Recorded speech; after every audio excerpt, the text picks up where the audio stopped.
how hypnotized are you to fail? Now, as I said before, I just met most of you today for the first time. I haven't been to your house. I don't know what you're doing. How dare me put this up? Because after 22 years, what actually happens is that this is true for most people, most clients that we have seen over the years. And how do we get gentle with this conversation for people to help them to get off the cage of the hypnosis? So let me describe it to you in detail. So here it is. You're born, and then they tell you to get an education. So you start getting an education. Yeah? Why you get an education? Come on, let's move it quick. So you can get a good job. Get a good job. So you get an education so you can get a good job. So education, our ancestors were mostly peasant farmers. So if you're born into the landowners, you are rich. If you're born into a family and they own land, you're automatically rich. Got that? If you're born to a family and you don't own the land, you live in somebody else's land, you cultivate the land, you take some for yourself, pay the bulk of it in tax. You guys got that? And humanity was like this for a long time. So then they start figuring out, whoa, the trading starts to become possible, and then the Industrial Revolution became possible. When the Industrial Revolution hit us, people start saying, go and get an education, get off the land, go and get an education so you can be a mechanic, you can be a supervisor. So education is what prospers me. Do you understand that? So now I'm prospering because I'm getting educated to get a good job, right?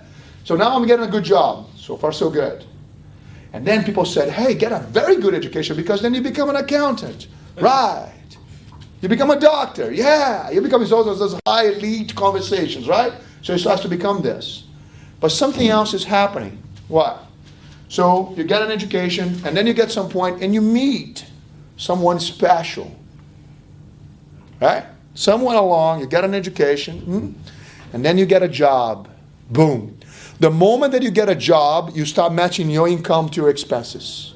So, check this out. So if your first job is $50,000, how much do you spend on the first year? $50,000. And then you take it to $60,000, you spend $60,000. And then you take it to $110,000, and your education is there, and your promotions, and you work really hard. And now you take it to $200,000, and you spend $200,000. And then you're like, I want to take it to $300,000, and you spend. So I want you to know that over the years, what we notice is people show up and they spend what they earn. It's almost like a software. You must spend what you earn. Okay. Right? So people get an education, get a job, start getting and then you meet your significant other. You fall in love. Do you want to move in? Of course, there's a bunch of meetings between meeting and then say, do you want to move in? There's a bunch of other meetings that take place. They're supposed to be funny. It didn't land. And you know. But the thing is, you meet somebody, you like them, you take them for coffee, to the movies, to dinner, nah. Do you want to move in? Yeah, I'll move in. And then, get this, one day you take the wrong aisle at the supermarket. And there's all the baby stuff. And you get all like, oh wonderful. Months later, you have a baby. And the thing is, you think the baby's beautiful. Most people don't, but you do. And why do you feed the baby? Because it looks like you. Think about it. Woo! Huh? And then you say, let's do another one. Yay! But something at that moment really happens that most people don't pay attention to. The moment that the baby is born, there is a level of seriousness and a level of, okay, now I'm a parent. I really have to get serious now and buckle up and, get that promotion. Yeah. Watch the software. For most people the moment the first child is born, and I was talking about this yesterday, there is a collapse between those two words, investment and education. The first moment you have a baby, the two words investing and the word education. If you look at the dictionary tonight, the definition for the two words, they don't even come close. Right? Education is this, investment is that. But for most adults in the Western world, the moment you have a child, you're already predisposed for this to happen. Right? You will collapse the two words, investment and education. You collapse the two of them. But now you're going to work your butt off to educate those kids. You're going to show up earlier, stay later, and work and work. So now you're really locked in to matching your income to your expenses. Much more deeper now because you have your kids. And you keep living your life, right? And here's where this becomes incredibly dangerous. Or not. It's just what is, right? Is that you seek security on pay rises. People feel secure when they get a pay rise. So you go and see the boss. Yes, it's that annual moment, and it says you're doing well. We're going to pay you a bit more. And you go, woo! There is actually a shot of adrenaline that goes into your system, your blood system, and actually collapses in your brain, telling you, yeah, I made it. So it's once a year you get that pay rise. Oh, you're self-employed. It's when you go see the accountant. You go see the wizard. We don't refer to accountants as accountants. We call them wizards, and we understand during the day why. But here's the thing. When you go see the accountant says, is your business doing good? It's better than last year. Right. Can I pay myself some more? Yes, you can. That's your pay rise. And you feel secure. Please notice, most people feel secure when they get a pay rise. Because they are indoctrinated that if I get a pay rise, I get a better lifestyle. And if I get a better lifestyle, then my kids will go to a better school, better holidays, better this. Now, people keep leaving this conversation until their kids. Oh, by the way, how long does it take to spend a pay rise? 6 minutes. Honey, we're going on holiday. Just got a pay rise. It takes 6 minutes. It takes 6 minutes. Right? Because the indoctrination is real. Got a pay rise, I'm going to spend it. I've got to spend it.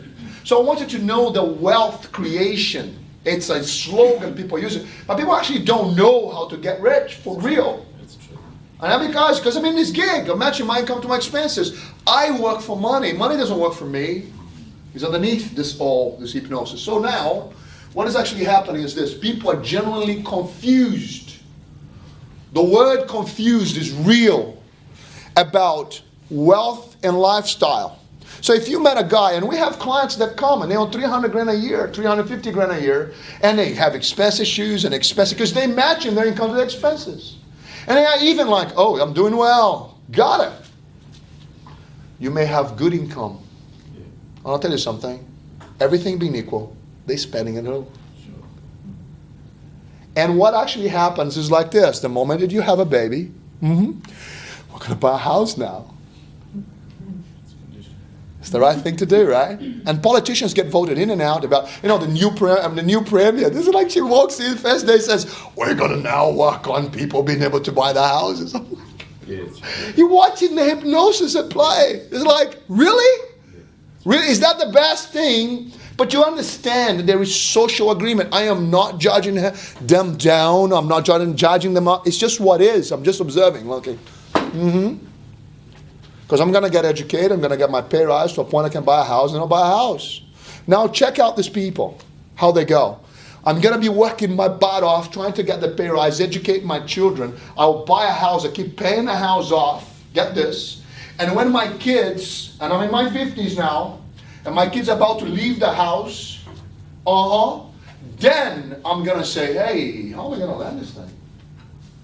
And you still have a mortgage. Oh, damn it. How am I going to land? How am I going to land my financial expense? How am I going to live? So start to adjust that you're going to have to work a little longer. Maybe you're not going to retire at 65, 67, 72. Or maybe I'll have to work until I'm 75. Got it. Why? Because I'll be matching my income to my expenses. Educating my children, buying my house, and I got his. And when you're in your 50s, you then go to a financial advisor.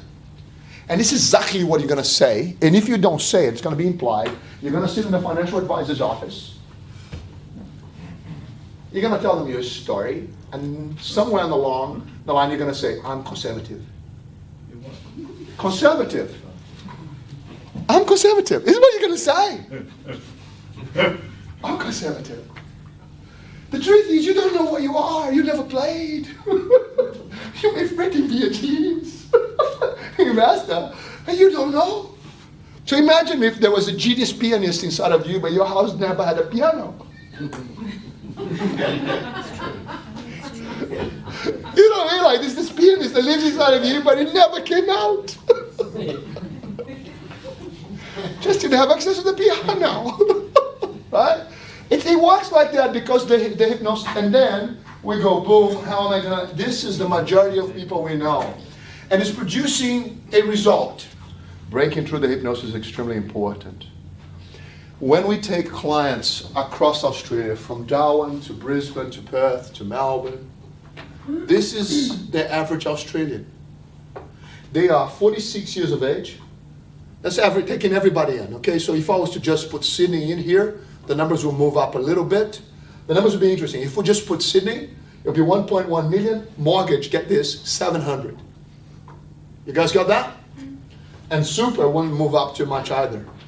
But this is taking absolutely all the Aussies in, okay, to the demographics. So here's the deal. You meet a 46-year-old, yep, my house is worth 800, got a mortgage of 400, yep. Why is that the case? No one's going to say, because I'm hypnotized to do that. Or I'm indoctrinated to do that's the result of matching my income to my expenses, educating my kids at 46. So here's the question. How can you be 46 years of age? You have been working for 26 years and you still have a mortgage. What's happening? Oh, what are you talking about, man? That's everybody I know. Yeah. So I want you to understand there is social agreement that that's the case. So if you are in the pool, by the way, we are not penguins. We're not. And penguins survive because they live in groups and they do what each other do. Does it make sense? But if you are, there is incredible social agreement. That's the case for most people. So when I say to you that people generally confuse between lifestyle and wealth, is that they keep matching their lifestyle may be very high, but their wealth is something else. Lifestyle comes from income. Lifestyle is lifestyle, wealth is wealth. Now get this, lifestyle does not produce wealth, but wealth produces lifestyle. And when we do the financial wealth check for people and say, hey, let's have a look at your numbers, no judgment. Why? Because this is most people you know are doing this. Let's have a look. And those numbers come up, and I want you to know after 22 years, you start to understand that that's the path people are going. Right? Into. So you go like, got it. So now, I'm going to say something really heavy. The default permission for most people you know is to one day pay the house off. The only genuine wealth creation you have in your mind is to educate your children, get this, and when I get to the end, my house is paid for. If you don't think about these things, and because you are here, we're altering all of that for you. And if you get this, other members of your family will get it. So most people, permission, the only wealth they actually have, is their own home. It got so bad that the government said, hey man, let's put the monkey on the back of all the employers, let's call it superannuation. Do you employ people? Sure. Now you have to pay a percentage of their salary into this box because they're not going to take care of themselves. So we need to put policies in place because at the end of the day, people only have, how much have I got in super? You ask people, how much have you got in super? If the kids are still at home, do you know what they're going to say? I don't know. But if the kids left the house, the hypnosis is real. The moment the kids leave the house, they go, how am I going to land this thing? Oh, how much have I got in super? By the way, have you ever been to a party and you met somebody and you actually don't like them and you would like to get rid of them? Politely? Yeah.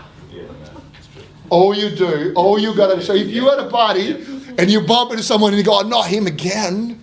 Not her again. All you got to do to get rid of people politely is to say, so how's your super? They will leave you in 30 seconds.